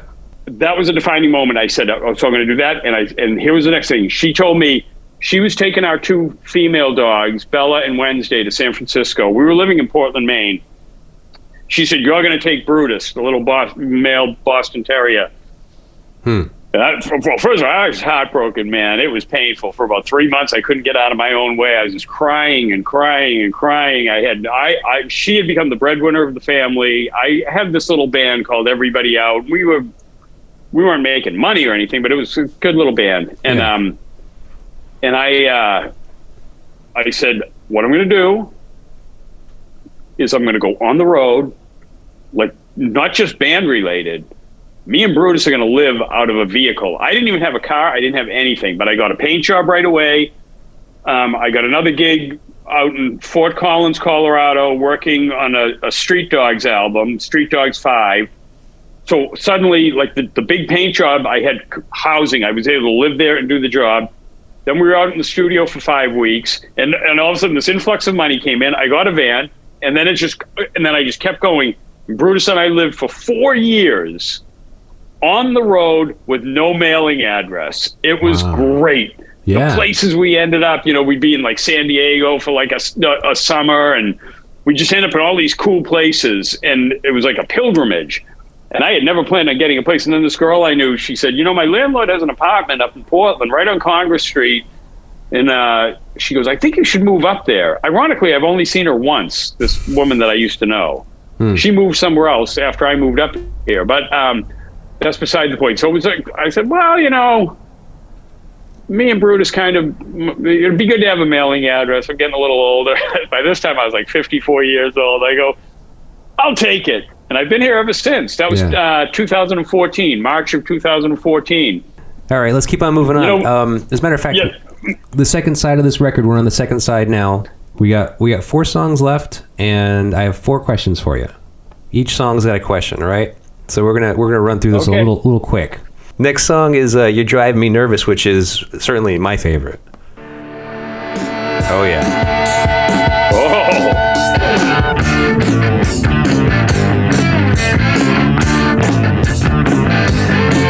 Yeah, you seem so civilized. Your mama's trying to run your life, and daddy's trying to pick your wife. Oh no. Yeah, you run around with all that hair. They just don't like those rags you wear. You say I'm gonna pack up my stuff, I'm gonna run away. And then she says, you drive me nervous. Wow. You drive me nervous. I love it.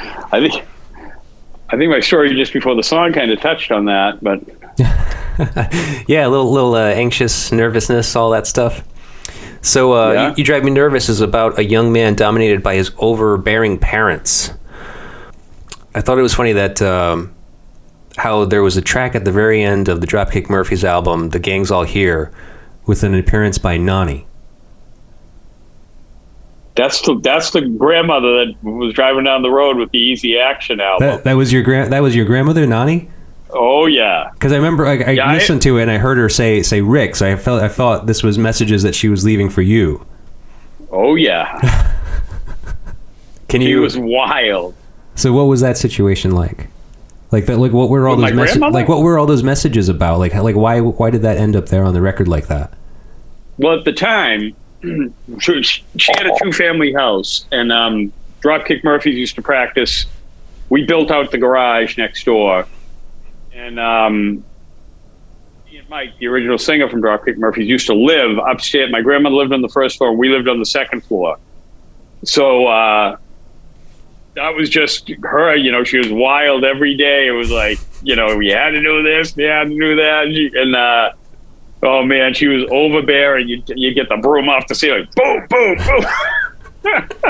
Classic New England older woman. That she was one of those people. She'd come barnstorming into like whatever store it was. She used to love R.H. Stearns and Lord and Taylor, and she'd come in there and she'd be like, "Where's the manager?" Like my grandfather was so embarrassed all the time, but you know, she would get her way, man. The things she would say on the phone to people, it was unbelievable. Like, she didn't hold back. You know how some people are very tentative and they're like, you know, if they're trying to get their money back for something. Not her, man. She came in guns blazing. It was unbelievable to witness it. So she's just like on that recording. So, you know, I had my answering machine. One day we were listening to it. We go, these are incredible. We got to put those on the record. So we did. Nice. Oh man. So so she was the one that you were in the car with when you showed her Easy Action. Oh yeah. She is still with us or no? No. She died a long time ago. Oh, okay. She was born in 1919, so she would have been about, you know, in fact, her birthday was in January. I'm not sure of the exact date. Right around that, might have been January 19. So she would have been 104. She passed away in her 80s. Okay. All right. Wow. Yeah, I'm old, James. No, you're not that bad. You're 20 years older than I am. That's all. Yeah. Hey, well, you don't look it. You know, that's all that really matters, right? So I don't feel it. You know, I feel great. So even more important, yeah, you don't feel it. Right. All right, let's move on to yours. The song that you said that you like the most. Yeah. It's coming at you. You can be my slave and I'll be a stranger. We could be in passion, we could be in danger. Take you on the street, put you under my wings. Yeah, you can pull my leg off, anything. Yeah. Yeah.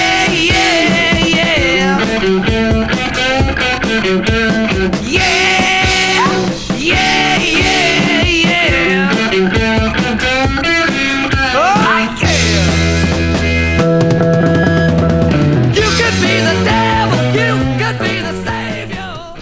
You know, Alice Cooper is an underrated singer. I mean, you know, because it's, you know, obviously he's not Frank Sinatra, you know what I mean? So there's the voice that you're born with, but then there's the way that you learn to sing and phrasing, and like those were great vocal takes right there at the beginning of that song. Sure. I mean, that was great singing. Like, and someone might think, you know, say, great singing, he sounds like shit. You know what I mean? It's like, well, you know, maybe he does sound like shit, but but his shit, he's done it really well. Yeah. And he's worked hard at it. He's become a great singer for having he's maximized his ability as a singer.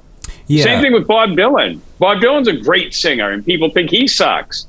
It's definitely unique, you know, and I've always thought of it as like, because like I don't think I'm a great singer, you know, like I try every now and then, but like I think that the key to being like a quote unquote good singer is consistency. So as long as you can kind of like maintain the same like kind of like take every time you sing, then that will be good. Like, you know, like Lou Reed is probably considered a horrible singer, you know, but again, like he didn't give a shit. and he just gave it his all every time he would do it, and like, right. He sounded like himself, and so it's like his voice was what attracted you initially, really, and his words obviously too, but it wasn't the way that he was singing necessarily. Yeah, being distinctive is probably the most important part of singing. Sure. Yeah. You just gotta be yourself regardless. So yeah. I've read that this seems to be about a pimp who has taken in a girl for his business. He also likes to sample his wares, but eventually has to show the new employee just who's boss. Now, I'm not sure if it's because I know that your stance on band relationships is to be equal and fair and to appreciate everyone's opinion and just be cool overall. Is that fair to say? Yes. Okay. But after reading along with the words to this song, and know Alice Cooper certainly has over-the-top theatrics, I was catching this arguing vibe in the lyrics of this song. So like a sample of the lyrics in this record is, I don't know what you're playing, don't even know what you're saying, you gotta leave me alone, I'm gonna go home, yeah, the things are getting tougher, yeah, the things are getting rougher. Okay, you know what I mean? You hear that? Yeah, the classic relationship dynamic. Kind of, yeah. I mean, obviously it's a little different when you hear him singing it, but what have been one of the fights that led you to that conclusion, or has there been a number of kind of circumstances that led you to that conclusion to, try to reach that acrimony with band members? Oh my God. Where do I begin? You start with lead singers, man, and then you just go from there. But when I was working with the Street Dogs in 2010, they were kind of like hinting at me joining the band. Mm-hmm. I was like, man, those guys, they're good, but they are a wild, back then anyway, they don't play anymore, but they were a wild, dysfunctional bunch. We'd be like, in pre-production, the drummer would be dragging the guitar player across the lawn, like beating the shit out of him. And then we'd be learning a song, and all of a sudden, like, the drummer would just like step up, the singer would attack him, like screaming at him, like just out of the blue. I'd be like, whoa, these guys are unbelievable. And of course I witnessed that a lot, music, and I'd been part of the screaming matches too. And by this time I was kind of a little lower key, but I've had lots of fights with the singers. So anyway, my son asked me to start Continental. He said he liked some of the songs. He asked me to come and help him and his friends play some music. And then I said, wow, these guys are really good. And next thing you know, I said, okay, let's go in and record. I said, the one thing, this has to be comfortable, man. I can't be involved in that manic band situation anymore. It's just too disheartening. It's crushing. It's hard. And I'm sure not every band is like that. A lot of them are. A lot of them, it's just like really dysfunctional relationships. And I get it, and I understand why it's like that. But I just decided that I couldn't do that. It's just too hard, man. Me and Kenny used to battle, and I was like, eventually I had to leave because we couldn't battle anymore. You know what I mean? You can only battle for so long, and then one person has to split. Right. So, I try to make the musical experience as easy as possible. Now, when we get together as a band, we hang out, we have fun, we joke around, we play the show, and we all kind of hang out together, and we enjoy each other's company, and it's fun. So, but it takes a long time to get there. Right. Well, I mean, now at this point, you know to not even kind of get involved unless it's going to be that way, and you kind of like lay that groundwork right away, saying like, no, like, we're going to be cool. If we're not going to be cool, we're not going to do this. Yeah, exactly. Right. Yeah, man, live and learn, right? Yeah. All right, next song. A great one, kind of. Dead Babies. Dead Babies. Let's see what happens this here. Has some shock value. She didn't hear her baby call. Oh, perfect timing, huh? Dead Yeah. babies can't take care of themselves.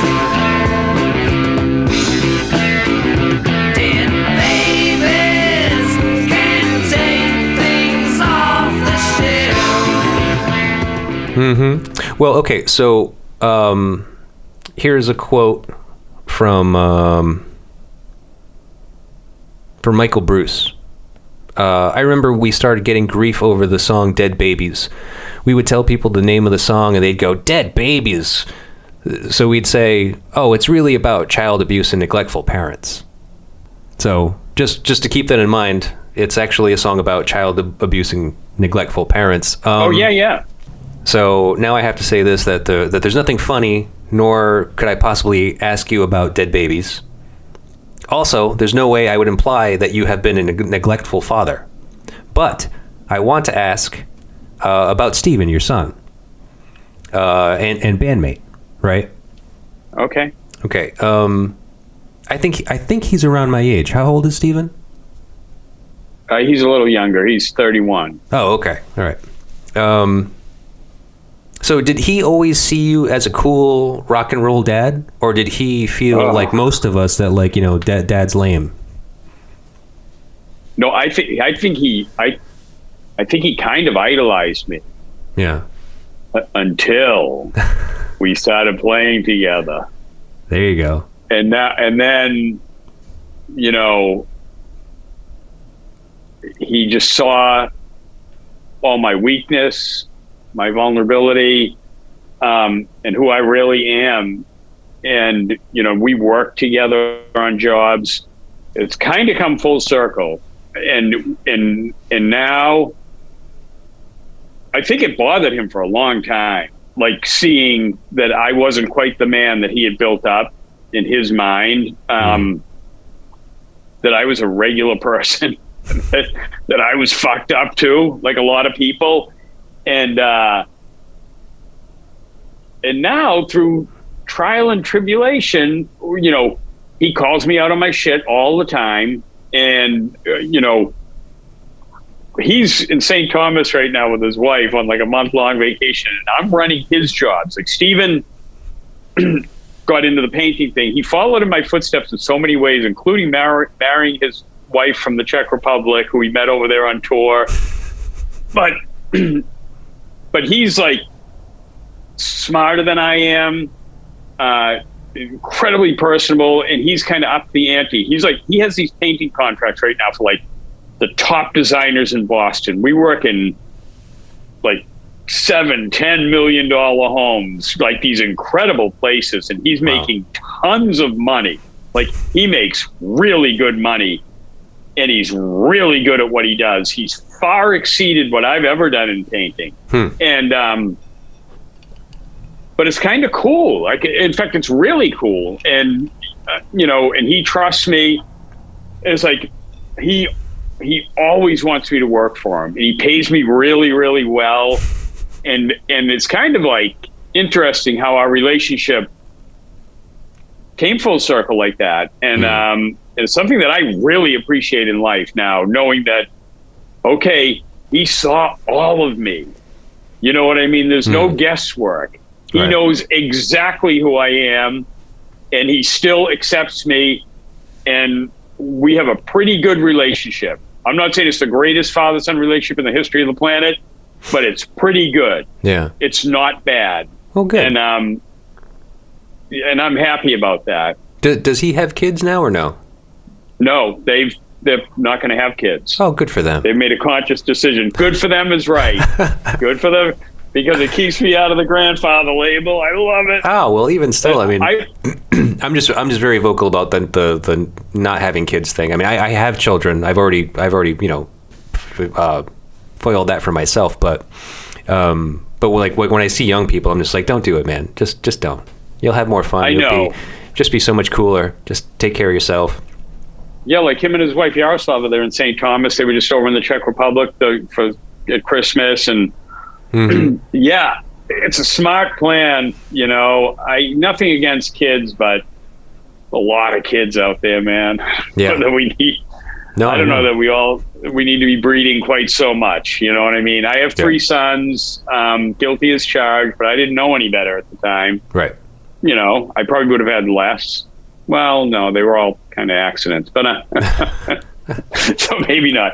But I just wasn't thinking. But I know I don't think we need. Have you noticed that there are bigger families now? Like the whole big family thing happened again. I don't know, kind of. Actually, my brother's one of those people. It's weird. Like, for some reason, his wife, who was very young at the time, she was just like, before they had any kids, she was just like, I want like 5 minimum. I'm like, are you fucking out of your mind? Like, what's wrong with you? You're a beautiful, like, 18-year-old, like, 19-year-old girl. I forget how old she was at the time. I'm just like, why would you want 5 kids? It's like, we came from a house of 4 kids. Like, me and my brothers, I have 3 brothers, and my parents, so it was like a family of 6 people. I was like, this is ridiculous. This is ridiculous. We're fucking so poor. Like, we have nothing. And it's just like, why would you want to do that? Like, why would you want to have 5 kids and scrambling just to you know, keep the roof over your heads, you know? Yeah, it's crazy. I had 2, and I was just like, I'm done. I was just like, my wife was completely on board, and she was just like, well, so who's going to get the treatment? Are you going to get snipped, or do you want me to go in? If I go in, it's going to make my hormones crazy. I was like, I'll get snipped. Don't worry about it. Good plan. So yeah, so we're done. We're done with 2. Yeah. Yeah. Totally done. I'll never have any more, which is great. And like, I love my boys. My boys are great. I love them to death. But had I known what I know now, I probably maybe wouldn't have done it. Yeah, I know. I'm just glad mine are all grown up. Right. Yeah. I mean, I'm looking forward to that. I mean, my oldest now is 13, so he's already there. He's already my size. He's literally like my size. He literally fits into my clothes. Wow. Yeah. So I'm just like, this will be cool. Like, you know, maybe a few years away from you, like being of band age, maybe we'll get in a band together. That'd be fun. It'd be fun. I mean, I love it. Yeah. He's finally shown some interest in music. So I'm just like, oh, this is cool. All right. This is great, man. So. The world's wide open. Yeah. We'll see what happens. All right. So, closing song is Killer. Let's go ahead and get into that one.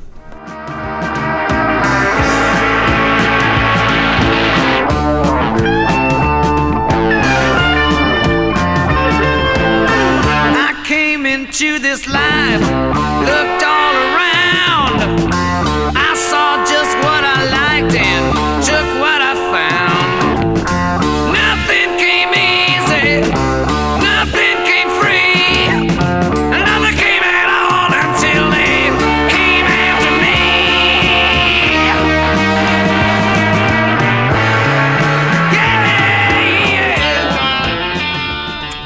Wow. That was actually pretty powerful right there, huh? Yeah. All right, so Killer. Killer is the final song of the album of the same name. So on stage during this tour, the evil one was hanged by the neck until he was dead. Killer is performed by the criminal himself, with the typical selfish blame someone else attitude. 2 questions. One's a little silly. When are you going to go into theatrics? I don't think I'm going to do that. You're not going to get into the whole theatrics thing? Come on. I'm sure you can work it into the stage show. Why not? No. Straight up. All right. For in seriousness now, the very last words of this song are, I gave it everything. I gave it everything. Can you agree with this statement? Yes. I've alluded to that several times in our discussion. Yeah, no, I kind of figured. Yeah. It just happened. Absolutely. It happened to be what I came up with, and it was funny because I was listening to this music again, and I'll usually follow along with the lyrics as I listen to the music, and I saw that I was just like, oh, how fitting. Because Rick seems like he is kind of a workhorse of music. I am. But I also, I love it. I don't like every single aspect of band life and being a musician, but there are some things that I just really love. And I do those pretty habitually, like making up songs. I mean, sometimes through my career, because once again, it's like the memoir. You don't have to be the greatest songwriter that ever lived, but to get pure enjoyment out of it, you know what I mean? It's like any art form. We're lucky that you don't have to be the best. It's not like, you have to run a 4.40 to be the running back for the Patriots. You know what I mean? Like music, there's a lot of leeway where you can get away with a bunch of crap. But sure, you actually have to not look at the guitar because I'll make up a song. And it could happen right now. Like, we could get off this discussion and I can go over there and I would just start strumming the chords and the song will just start pouring out. Any preconceived notion of what the song was going to be. In fact, that's how I write all of them. And it's unbelievable. It's unbelievable. Like, here's the other thing that I do. In my head, the singer is not me. Usually either Frank Black, Evan Dando, or Paul Westerberg. And they are singing the song as it's coming through me, my theme and my pattern and my rhythm and everything, but I hear their voice singing the song. And sometimes it'll be like this turn of phrase, or suddenly the chorus comes and it's just this like cool thing, and the melody, and I'll be like, whoa, and it'll send chills up and down my spine. I'll be like, how did that happen? Like, I mean, this is like right now, like even the song I made up today, and I think I'm going to have that till the day I die. And I've never ever writer's block. Like, I don't even know what that is. The songs just pour out of me all the time. I like I said, if I want to go to sleep tonight or read my book, I have to shut that guitar case and I can't look at the guitar because a song could come popping out. And then I have to scramble to the phone to like get all the parts. Right. But I've also, that's only because I'm older that I have to do that. Because I used to have the theory that whatever I made up at night, if it wasn't still there in the morning, it was no good.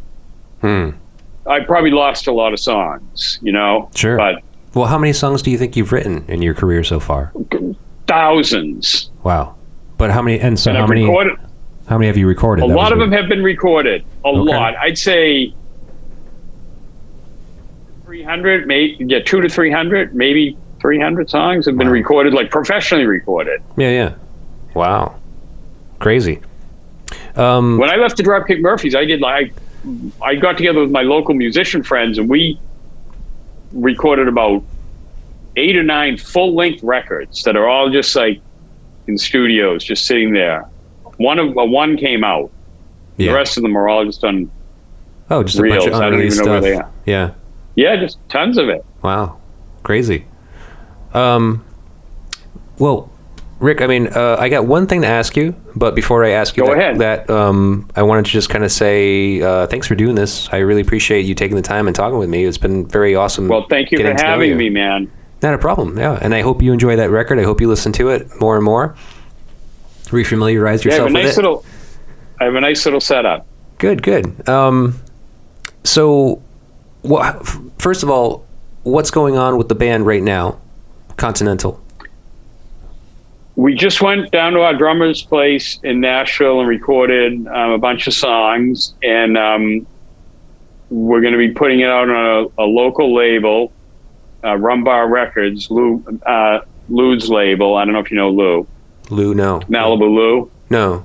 And we have a few little shows coming up. We're playing a show backing up a legendary Boston band, but we're going to be supporting the Dogmatics in March at a show in Plymouth, Massachusetts. And we're just going to do a few shows, put out the music, and take it from there. Okay. So no like dates as far as like, when the new album could be out by, or? Not sure yet? No, we haven't mixed it yet. Okay. Mostly recorded. All right. Well, look, like I was saying, it's been a pleasure speaking with you. I really appreciate you doing this. I'm not going to ask you that question because if you can't hear me, then there's no no sense in doing it. Well, we'll do another interview sometime. Well, I'll come see you at your show. That would be great. I'd love to come see you guys. We're friends on Facebook, as they say. Yeah. You're a great guy too, James. Thanks, man. All right, man. Not a problem. For me. Absolutely. Appreciate it. Okay. See you later. Have a good night. Ran out of love. I could never see the things that I ran out of would just come back to give me more to run out of. Vinyl and Vision is a Psychic Static production. Theme song written and performed by Jeff Robbins of 123 Astronaut. Get back up tomorrow to do another